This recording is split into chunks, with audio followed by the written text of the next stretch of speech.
Hey everyone, my name is Sarah Reese, and this is my Habitat for Humanity Service and Learning project. I chose to do my service and learning through Habitat for Humanity. The Lancaster and Lebanon office can be found at 443 Fairview Avenue. I have the phone number listed at the bottom for anyone who is interested after watching my presentation and possibly providing service hours with Habitat. I highly recommend. And for those of you who are unfamiliar, there's also a Habitat for Humanity Restore at 155 Independence Court off of Greenfield that is kind of a unique situation. It is a store where members of the community can come by and donate any household items that they think would be worthy of being resold back into the community for profit that can then be turned around and put into Habitat for Humanity funding. So reasons for why I chose Habitat for Humanity: word of mouth. A lot of my friends and coworkers had been volunteering or doing their service hours for their capstone projects through Habitat, and were really pleased with the time that they spent helping the mission behind Habitat and just the way they felt afterwards. So it just sounded like it would be something good and fun to get into. I have interest in nonprofit organizations that help to restore and build the community. I find the concept behind all of that fascinating. This offered me the opportunity to learn construction skills that I certainly did not have prior to. Habitat for Humanity offered flexibility of scheduling and different opportunities to help give back to the community, as well as the mission behind Habitat for Humanity is to put God's love into action by bringing people together to build homes, community, and hope. So all of this kind of combined into one was why I chose Habitat for Humanity for this service and learning project. For those who are unfamiliar with Habitat, the population served is a target population, so people that would be living amongst poverty, both through local chapters and then through global chapters. This target population falls below the 80% of the area median income that the Housing of Urban Development adjusts annually. So this type of information and demographics is generated every year, and then Habitat works off of this information as to how they determine which population they're looking to help. Chosen families must be willing to commit 400 hours of sweat equity into the construction and rebuilding of their chosen home. So once you get through the process of being selected for a Habitat home, you then are committed to 400 hours, what they call sweat equity, or sweat labor for that matter, where you are donating your time into repaying the home that you'll be obtaining through Habitat. One of the things that is important too is that a family that is selected must be willing to live in the neighborhood of their chosen Habitat home. And then families also must be willing to attend educational seminars and workshops that can help assist them becoming a successful homeowner and maintaining that homeownership with success. Needs of the population served by Habitat are families that are in need of decent and affordable housing. So if you think about a given demographic area, so for instance, let's just choose Lancaster City because this is the area that the Habitat homes were located that I was helping with. So about 1 in 4 families live in conditions that harm their health, safety, prosperity, and opportunities in their life. So Habitat works towards helping those families to impact their health, their prosperity, their safety, and allowing them opportunities to just continue to grow and flourish within the community. Adequate shelter is the foundation for breaking that cycle of poverty. So when you think about the amount of people that are living at or below poverty level, by just taking that initial step of providing adequate shelter, you are helping to build a foundation for breaking that cycle. So the needs of the population served, Habitat is working to help break that cycle of poverty for them. Families in need of learning how to maintain home ownership and developing any kind of financial understanding and responsibility. So I think this is something that we all learn as we grow up. Some of us tend to learn it a little bit quicker or easily, more so than others. Some it takes a little bit longer of a concept to grasp. So Habitat really helps for those who have struggled with this in their life thus far. They really help to develop that kind of understanding and responsibility with the families that they serve. How can healthcare professionals help out with Habitat?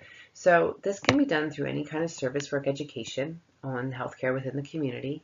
Fundraising efforts can be done by healthcare professionals to help contribute to funding. So again, word of mouth can really help to generate funding to continue to allow Habitat to add to the community.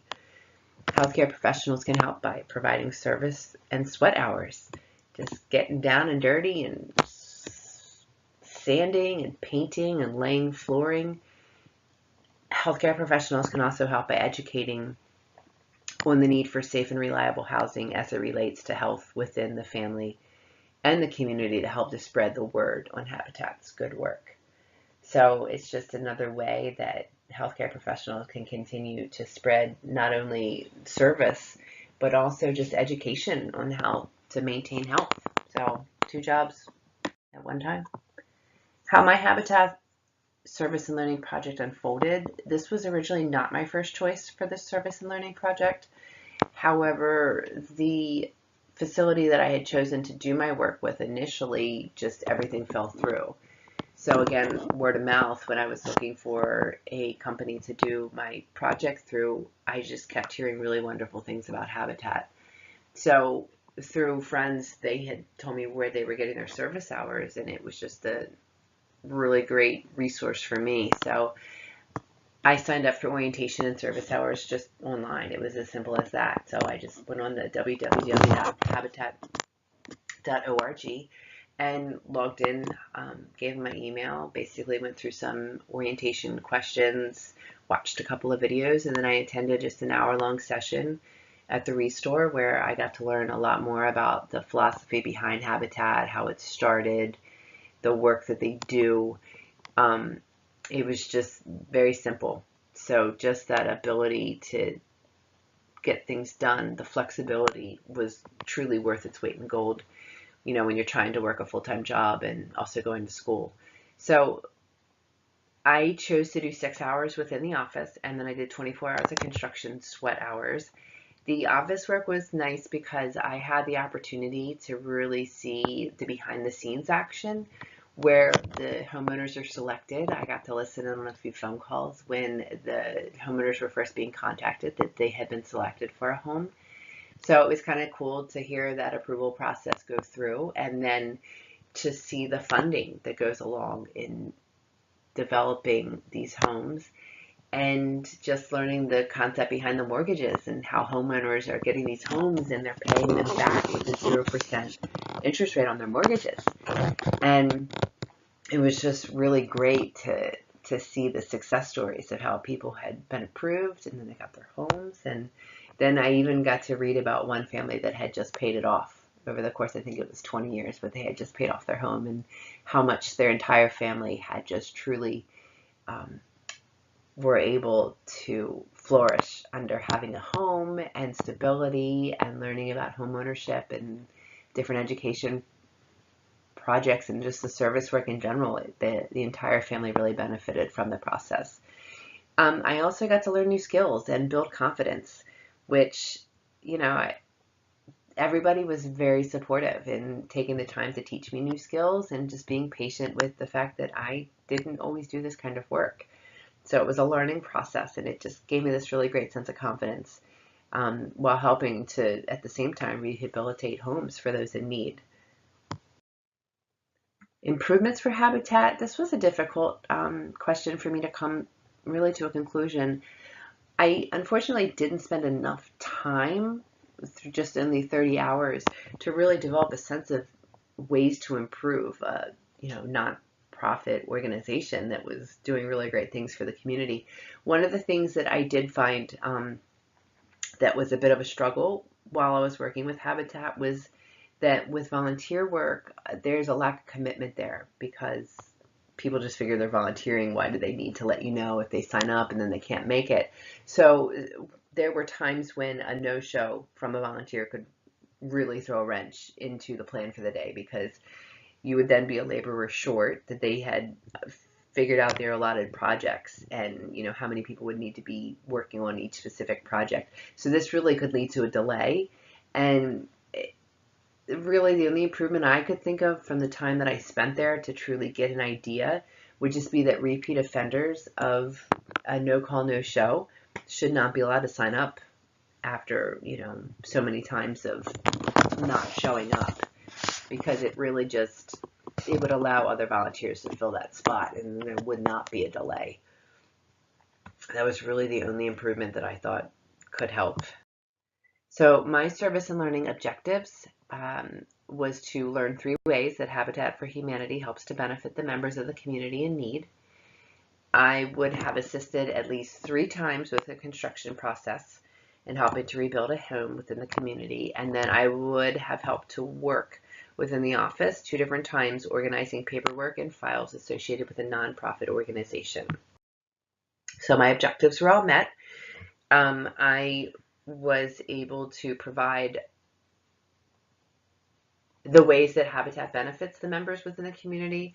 So we are providing affordable housing funded by the homeowners through the 400 hours of sweat equity with 100% interest mortgage payments, which I had mentioned earlier. Habitat also benefits by providing educational seminars on homeownership and allowing the homeowner to build a foundation within the new home. Habitat Restore, as I had mentioned, helps the community by accepting donations from within the community to be resold at an affordable price back to the community, and then those proceeds are regenerated into building and funding for those building projects. I spent 3 8-hours a day, or 3 8-hours days, doing construction, painting, cleaning, sanding, reorganizing, and then transporting a lot of supplies and tools from one job site to another.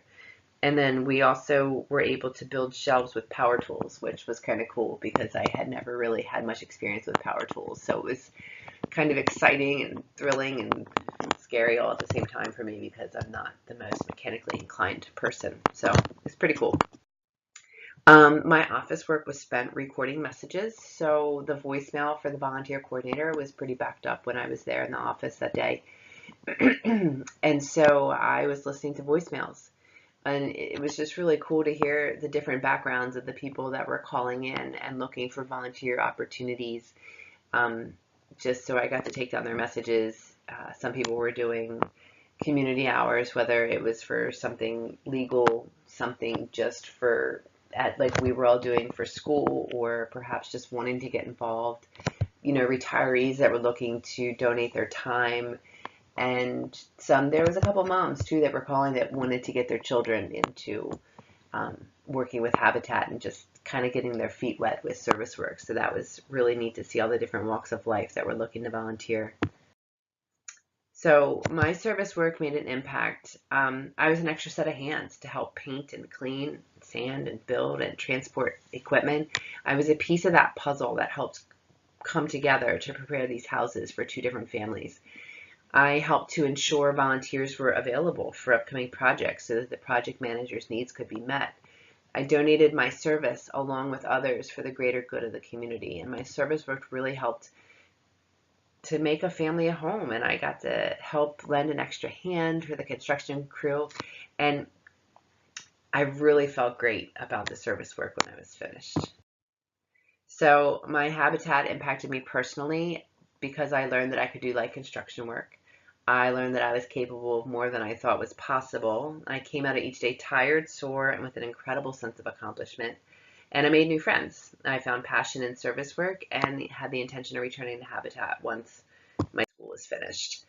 So it impacted me professionally because I now have more confidence in learning new skills related to my professional life. My service work reinforced the importance of great teamwork and accomplishment and the need for that within my professional life. I was able to finish my service hours for this course, all while enjoying my sweat hours. And obviously, I will soon have my BSN because my service and learning project is finished. References for anybody who is interested in learning more, you can go to www.habitat.org. Thank you so much.